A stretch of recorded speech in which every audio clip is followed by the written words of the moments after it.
जय हिंद दोस्तों। स्वागत है आपका आपके अपने YouTube channel learning point with Abhishek sir पर। दोस्तों, अगर आप चैनल पर नए हैं तो चैनल को सब्सक्राइब कर लीजिए और बेल आइकन प्रेस कीजिए ताकि आप डेली डिक्टेशन पा सकें। दोस्तों, आप सबके लिए Uttarakhand APS, UK triple SC, UP triple SC, RSM SSB और इलाहाबाद हाई कोर्ट के लिए स्पेशल पेड बैचेज चलाए जा रहे हैं, जिसमें आपके अपने डिपार्टमेंट की रिक्वायरमेंट के हिसाब से डिक्टेशन प्रोवाइड किए जाते हैं। तो अगर आप भी कोई भी पेड बैच ज्वाइन करना चाहते हैं तो आप इस नंबर पर संपर्क कर सकते हैं 7393976701।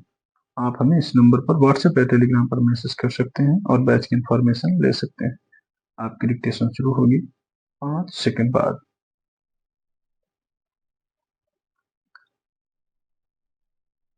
हम सभी जानते हैं कि जिंदगी किसी नियोजित योजना के अनुरूप नहीं चलती। इंसान जैसा सोचता है वैसा नहीं होता, लेकिन इसका मतलब यह भी नहीं कि मनुष्य को भविष्य की कोई योजना नहीं बनानी चाहिए। आवश्यकता इस बात की है कि किशोरों और युवाओं को अब इस बात के लिए भी तैयार किया जाए कि उन्हें जीवन में संघर्ष के लिए हमेशा तैयार रहना चाहिए और हर चुनौती का सामना करना आना चाहिए। जिंदगी में ऐसी कोई भी चुनौती या समस्या नहीं है जिसका कोई समाधान ना हो। खास तौर से आज के विकसित तकनीकी युग में, जहां मनुष्य ने अनेक असंभव चीजों को भी संभव कर दिखाया है, जैसे कृत्रिम बुद्धि, कृत्रिम कोख, मशीनी मानव या आभासी विश्व का निर्माण आदि। सवाल है कि जब मानव बुद्धि इतना सब कुछ कर सकती है तो अपनी ही समस्याओं का समाधान क्यों नहीं निकाल सकती।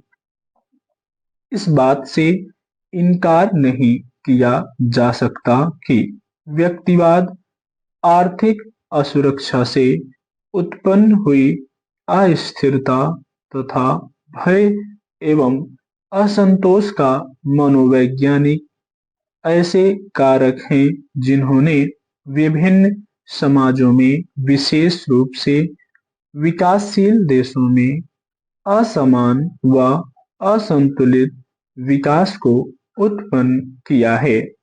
आज हम जिस उपभोक्तावादी, पूंजीवादी और तकनीक से लैस होते समाज में जी रहे हैं, उसमें सामूहिकता का स्थान व्यक्तिवाद ने ले लिया है, या कहें कि व्यक्ति इतना आत्म केंद्रित हो गया है कि परिवार और मित्रों से अलग थलग होकर अपरिचित सा होता जा रहा है। परिणाम स्वरूप वह इतना असुरक्षित और एकाकी बनता जा रहा है कि निराशा और तनाव का आसानी से शिकार होने लगा है। आज की युवा पीढ़ी की चारित्रिक विशेषताओं को इस संदर्भ में समझने की आवश्यकता है। किशोर पीढ़ी बिना किसी की परवाह किए, बिना कोई रोक टोक के स्वच्छंदता से रहने, घूमने तथा अपनी पसंद की जीवन शैली अपनाने और दिखावे के उपभोग की संस्कृति में विश्वास करती है। जब कभी अभिभावक या माता पिता अपने बच्चों को जीवन के यथार्थ का सामना करने के लिए कहते हैं तो वे शांत रहो या बी कूल जैसे जुमले बोलकर उनकी बातों को अनसुना कर देते हैं। दूसरी तरफ ऐसा लगता है कि युवा पीढ़ी जिंदगी को यथार्थ में जीने के लिए नहीं, बल्कि उच्च महत्वाकांक्षा, ऊंचे दर्जे की नौकरियां, भारी भरकम वेतन और उच्च ब्रांड वाली जीवन शैली जीने के लिए जीती हैं। दुर्भाग्य तो यह है कि काम के अत्यधिक दबाव के कारण भविष्य में ये इस लायक नहीं रहते कि अपने अर्जित किए धन और संसाधनों का उपभोग कर सकें या आनंद उठा सकें। स्टॉप।